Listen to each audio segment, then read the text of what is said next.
Hi there again. I was a very strong critic of U.S. federal law enforcement for a case here in Portland, a very high-profile case called the Portland Christmas tree bomber case. And because of that, I ended up in the program, in the TI program, sort of a modern COINTELPRO. I think it might be called Disrupt and Discredit, or Disrupt and Destroy, D&D for short. But the idea is very much like the old Stasi program, to basically decompose the person's life, ruin their relationships, get them fired from their job when they're out of money, and then they're homeless, and they get sick, and then they die. And then do that to their whole family if you really don't like them. That is a real deal. That is a real program that's happening. And I think what has to happen is we need a kind of a church committee. It was a committee in 1976 to look at, the oversight of our federal law enforcement, because we blew past 1984, well on our way to 2084 with our law enforcement just having no oversight whatsoever and doing these extrajudicial killings. So I'm making this to, first of all, say, no, I'm not crazy. Two, it's as real as toothpaste, and we need to stop it, and we need to have some kind of congressional investigation and oversight, and it just has to stop. It's these type of harassment campaigns are completely illegal. They use all the break-in, warrantless search break-in powers through the Patriot Act, and so all these things need to be corrected from an oversight point of view as well as from a legal point of view. Hi, George Swigert here from nomoreinformants.com. A few folks on the blog asked me to put together a matrix of what the disposition matrix looks like. This is the U.S. federal law enforcement organization's plan for every person in the United States and how to deal with them, all the way from target lists down to targeting them for harassment campaigns. And it looks something like this. You can Google disposition matrix. It's on Wikipedia. But here's kind of a schematic of the 300 million citizens in the United States. There's various organizations that are in charge of putting together watch lists or targets. Fusion centers, sometimes Neighborhood Watch, organizations like InfraGard, which are very patriotic people, but meetings are held to talk about how power plants and water treatment plants could be poisoned, and just basically creating a lot of fear. So what comes out of this is a suspect list. And there's our friends right now coming by and adding a little background music to our thing here. Anyway, it comes down to this target list here, and Snowden in his release had 7,500 names. We don't really know if these are just high-level targets or they could be more what they call deep dive targets. But once you get to this list of targets, that's really where the law enforcement agencies take over to decide on, how are we going to dispose of the people on this list. Now, sometimes people will just be watched on this list. Sometimes they're going to be targeted for harassment. But you see FBI, CIA, DEF, ATF, the United States Secret Service, and many others. There's about 100 different federal law enforcement agencies, believe it or not, including folks like the Park Service, and then a lot of different people groups that you think would never have an enforcement capability, but they all can basically create this list down here, which is harassment targets. Harassment targets. This isn't a fun program. This is a COINTEL type program, and these 1,000 to 5,000 people, this ends in death. There's been a lot of famous people that have been victims of this program.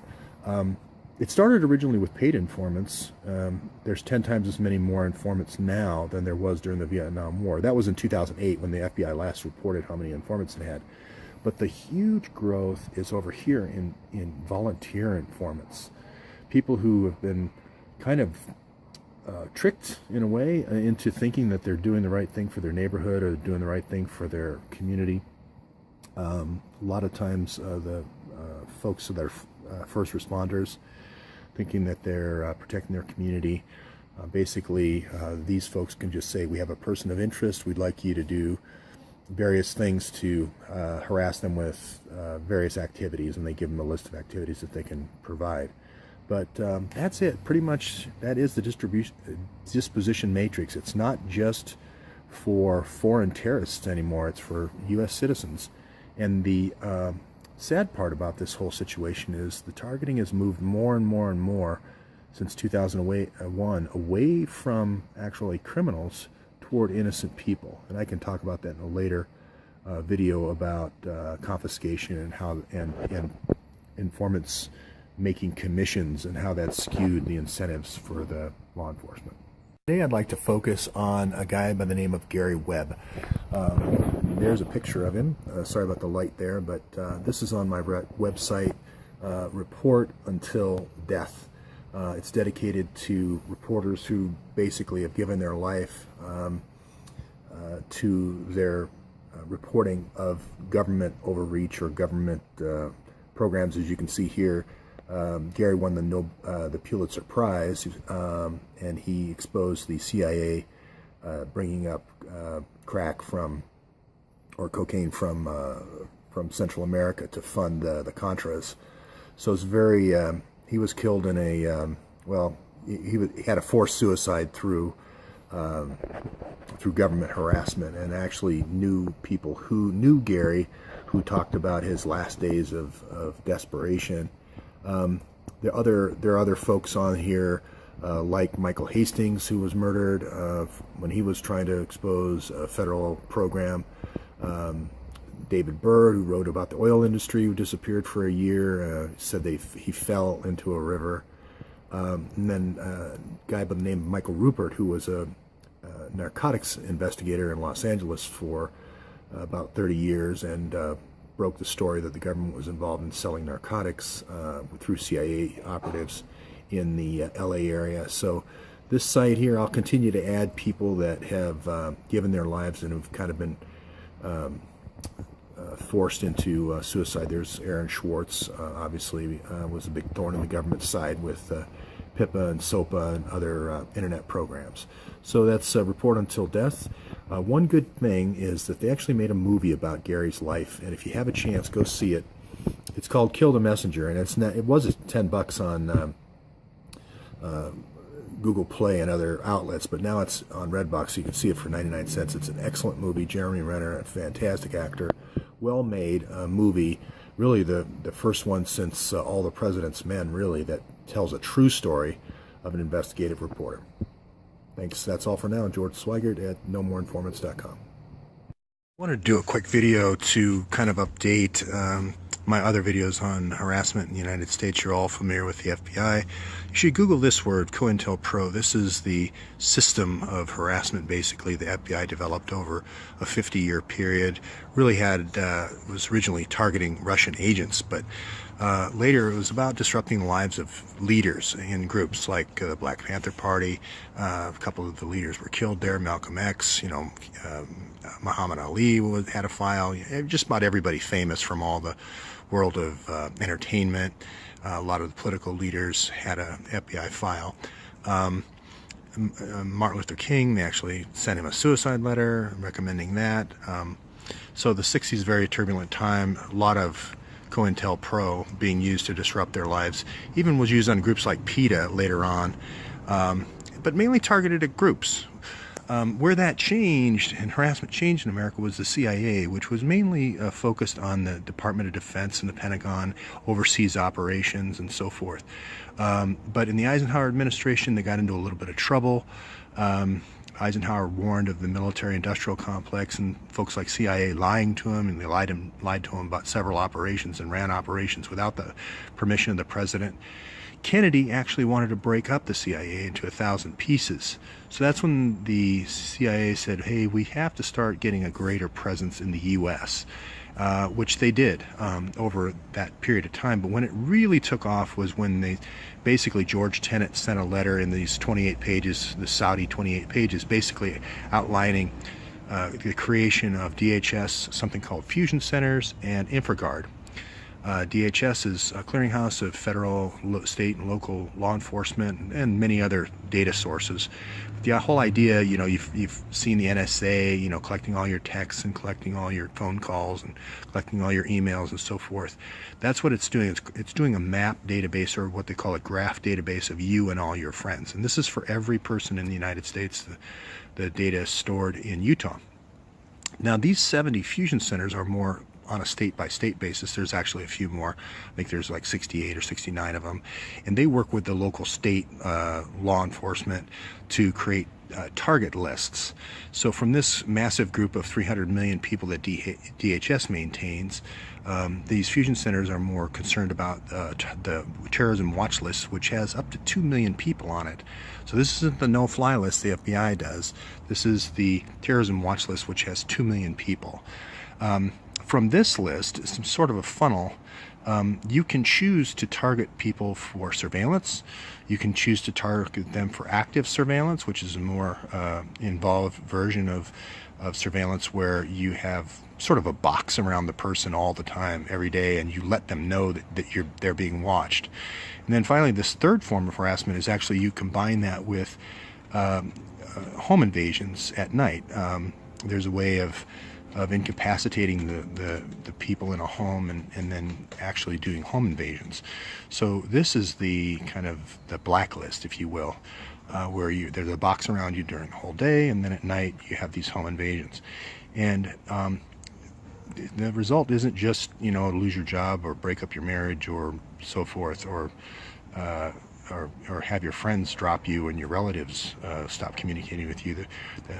The idea here is death, and that could be either through suicide, which is the most common form, also death by cop. A lot of people commit suicide that way.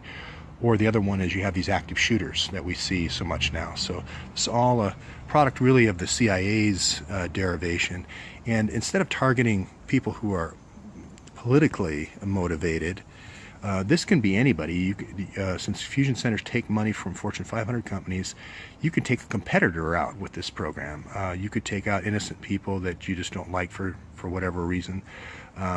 If you're a critic of the Pentagon, if you had a sexual harassment lawsuit, if you had a lawsuit against a Fortune 500 company, there's many different ways. And this is where it's kind of turned from more of a national security focus to more of a kind of almost a government mafia, this system here. That's my update. I wanted to do kind of a follow-up to my last video about informants and informants' role in harassment and asset seizure.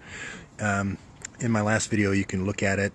We talked about how things used to be more FBI-driven, a program called COINTELPRO. The CIA then kind of came in and created the Department of Homeland Security after 9/11, and then created fusion centers, created volunteer organizations for informants, plus a whole series of paid informants. And that kind of changed things. It kind of went from a public officer, sworn officer kind of environment, and has moved now more into private contractors, paid informants, and other things. And that kind of throws off the incentives for law enforcement. The law enforcement now is moved toward identifying people's competitors, identifying squeaky wheels like people who might have filed lawsuits, or identifying personal enemies or places where there's personal gain. In terms of who's on the target list and who's on the watch list. And interesting kind of number is we have 20 times more informants now than we did during the Vietnam War. So even at the height of the Vietnam War, with all the CIA and FBI informants, we have 20 times more now. And how has this been done? And how could this possibly be hidden in the budget? Well, the first thing is felons. Using felons and their family to work off time is a very effective way of getting basically a free informant army. Not only do you get a day off when you go out, instead of being behind bars, you go out and be an informant for one day, you get a day off. But if you enlist your family, your brother, your brothers, and maybe your wife, and even your kids, you can get more time off. So very quickly you can work down your sentence. So this has been the Department of Justice's very effective method here. Can't remember the exact time, but it's basically a compensating service or something like that. The other way to do paid informants is through all the different social programs that are offered Social Security disability insurance is just one of the ways, but if I can help an informant, a person who's maybe kind of down on their luck or maybe homeless, if I can help them get into Social Security disability insurance, or a group like Narcotics Anonymous, or some of the other groups that'll pay rent, pay food, get them an oral, food stamps card, etc. That is also another great area of way of building up your informant force.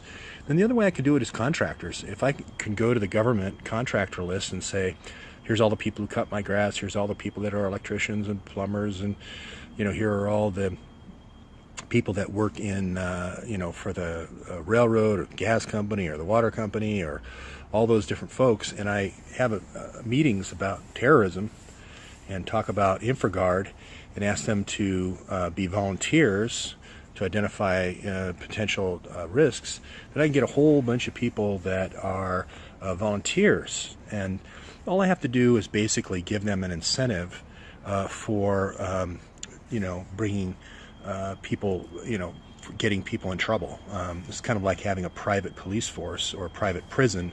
If you paid people with the incentive of every time they arrested someone, you're going to get a lot more arrests. And there actually is incentives in place for these informants to get rewarded when they seize assets. So we've got this kind of informant asset seizure loop going on here with all these folks. Not so much these folks, because I think they probably think they're being pretty patriotic, but there's kind of this odd incentive to